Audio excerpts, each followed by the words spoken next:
tekereza umunyeshuri w'umunyarwanda ufite inzozi, ufite ubushobozi ndetse ufite n'ubwenge, ariko isi irimo kugenda yihuta kurusha uko wowe wiga. Iyo ugiye no mu mashuri naho usanga bavuga ngo ntugakoresha AI, ariko hanze aho wiga akenshi usanga AI irimo gukoreshwa ku isi yose. Reka mbanze nkubaze iki kibazo kimwe: ese kutayikoresha bituma urushaho kuba umunyabwenge cyangwa bituma usigara inyuma? Uyu munsi nturi guhangana cyangwa nturi guhatana n'umwana mwicaranye mu ishuri, ahubwo uri guhatana n'umwana wibereye kota amasimbi Nairobi, Lagos ndetse no mu Bwongereza cyane ahandi hose ku isi, ariko wowe uri gukoresha AI. Isi yarahindutse cyane. Tukiri mu gihe aho umwana wakoraga cyane ari gutsinda, ahubwo turi mu gihe aho utekereza neza agakoresha ibikoresho by'ikoranabuhanga ndetse n'ubwenge bwe neza ari gutsinda. Akenshi usanga tuvuga duti AI zangiza ubwenge, zituma umwana w'umunebwe cyangwa zigatuma umwana akopera. Ariko reka mubwire iki kintu: AI si izangiza ejo hazaza hawe, kuyirinda ahubwo nibyo bishobora kuboneza ahazaza hawe. Rero iyi video ntabwo ari gushishikariza abana gukopera mu masomo, si yo kuvuga ngo wicare hamwe AI gukorera ibintu byose. Iyi video ni iyo kukubwira ukuri kutavuga mu mashuri, ukuri ku isi turi mu kano kanya. Niba uri umunyeshuri, niba uri umubyeyi, niba uri umwarimu, iyi video ni iyawe. Ukaba ugiye kubana nanjye Serge Pidaka. Reka rero tubanze dutandukanye aba bantu babiri muri iki gihe. Umuntu wa mbere ni umuntu ukoresha AI, undi ni umuntu udakoresha AI. Umuntu ukoresha AI ntareka ngo AI imutekerereze, ayikoresha nk'igikoresho, ikindi ari imufasha, ari imusimbura. Iyo ari umunyeshuri rero, AI imufasha gusubiramo amasomo atigeze yumva, imuha ingero nyinshi, imufasha kwisuzuma, ikindi imwigisha uko yabuze ibibazo byiza. Uyu munyeshuri rero usanga yiga vuba, yumva kurushaho, ikindi adatinya kwibaza cyangwa kubaza, ikindi afite amatsiko yo kumenya byinshi. Iyi AI ntabwo ayikoresha kugira ngo akopere, ahubwo usanga ayikoresha kugira ngo yigure ubwenge kurushaho. Umuntu wa kabiri ni umuntu udakoresha AI cyangwa umuntu wirinda gukoresha AI. Usanga ari umuntu ufata AI nk'akaga, akayafata AI nkaho ugira ngo ni igisambo kije kumutwara akazi. Ikindi uyu muntu atekereza ko gukora ibintu byiza ari uko babikoze mu buryo bwa kera, cyangwa gukoresha ubuhanga bwa kera ari byo bigaragaza ko ibintu babikoze neza. Iyo rero ubaye uri umunyeshuri wirinda gukoresha AI, usanga akenshi wiga ibyo wabwiwe gusa, utabaza ibibazo byinshi, ufata amasomo uko wayabonye, ikindi utekereza ko kunanirwa ari ibintu bisanzwe. Uyu munyeshuri rero wirinda gukoresha AI usanga yiga buhoro, ananirwa cyane, ugasanga arangara cyane, ikindi agacika intege byoroshye. Ariko ibi ntabwo biterwa n'uko adafite ubwenge, ahubwo nuko atarimo gukoresha amahirwe yo mu gihe cye.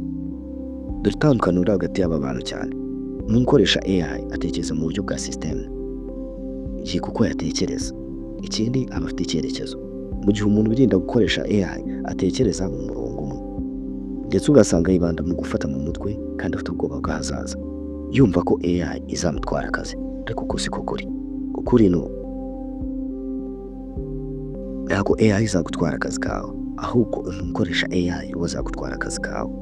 Ni ukuvuga ko AI ntabwo ari izagusimbura, ariko wa muntu uzi kuyikoresha, uyikoresha neza kujya yihutisha akazi, amasomo cyangwa n'ibindi bintu byose yaba akora, uwo muntu azagutwara akazi. Rero AI byaba byiza uyikoresheje, niyo nama ngiye naguha. Reka tubanze tuvuge ukuri. Iyo mu Rwanda bavuze ngo ntugakoresha AI, baba bavuze ngo ntukige. Oya, icyo baba bashaka kuvuga ni iki: ntugakopere, tekereza wowe ubwawe. Kandi ibyo ni byo ku rundi ruhande, ariko ikibazo ni iki: ese kutigishwa AI ikoreshwa neza bizafasha abanyeshuri cyangwa bizabasenya? Mumbwire muri comment.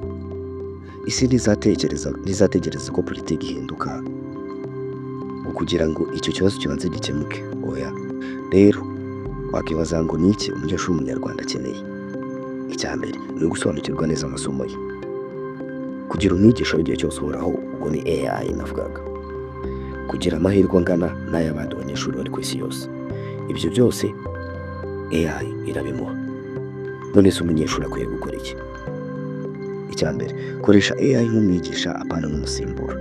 Ubaze AI gusobanurire, uyisabe ingero, uyisabe imyitozo cyangwa uyisabe ko yagusuzuma. Ikindi, tekereza mbere ya AI.